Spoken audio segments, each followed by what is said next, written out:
How ridiculous do you sound when talking to a small child? How are you today? Oh, you so silly. You so cute. Oh, if I was talking to you like that, you'd probably be offended.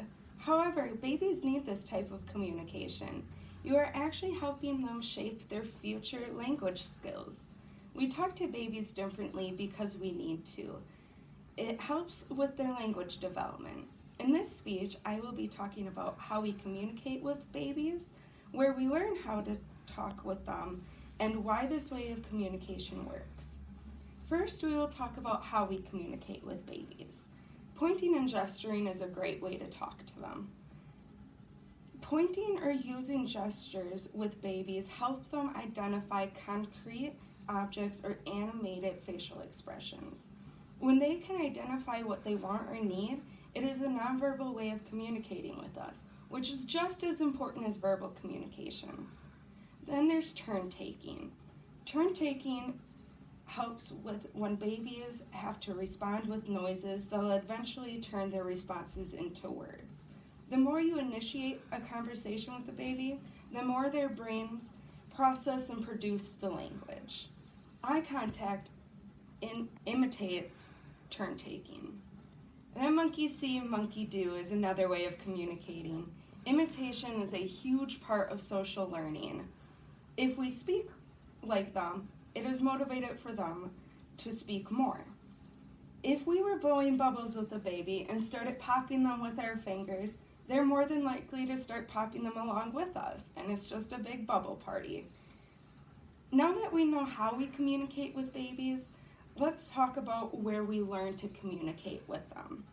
My first thought is adults. Since I was young, I just know all adults will talk to babies or my siblings or my cousins with a baby voice, and that just continued on through generations. When a toddler has a baby doll, how do they talk to him? But in a baby voice, of course. It also comes from within our genes. Some primates exhibit a type of motherese that includes gentler physical touch than they would normally with peers. Mothers from all over the world, including those who speak Cantonese, French, German, Hebrew, Hungarian, Mandarin, Polish, Russian, and Spanish, so all around the world, shift their speech when talking to children versus when they talk with adults.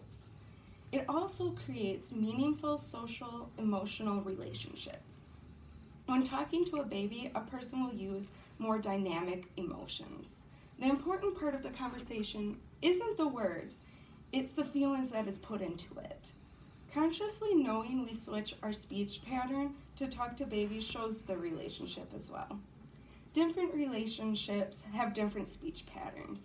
If you meet a baby for the first time, you're going to be way more animated with them. But if you see your little granddaughter, grandson, more and more, you'll probably be less animated. But of course, still excited to see them. You wouldn't talk to your grandma like you would talk to your friends. And then there's the comfort and enjoyment of baby talk. As humans, we enjoy certain sounds and noises, and so we will use those sounds and noises with babies because they'll probably like them as well. Babies often attach to their mother and find comfort within their voice. That is why higher pitches are more soothing to them, hence the term motherese. Now that we know where this communication comes from, let's talk about why this communication works effectively with babies.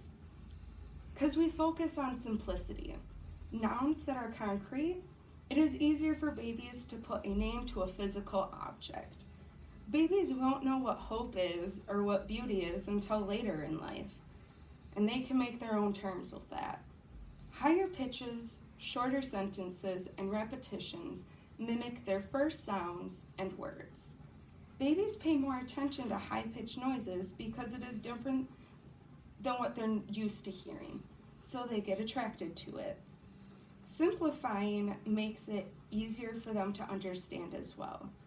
Slower speech creates boundaries between words, so children can learn individual words to make up sentences, like building blocks. Another reason why this communication works so well is because it teaches them turn-taking. In a conversation, you have a speaker and a listener. Two people will take turns being the speaker and the listener, and it just goes back and forth until the communication of the conversation is over with. Being able to take turns can help them know their roles within their conversations. Within this speech, you have been informed about how we communicate with babies, where we learned how to communicate with them, why it is important to communicate, why this way works the best.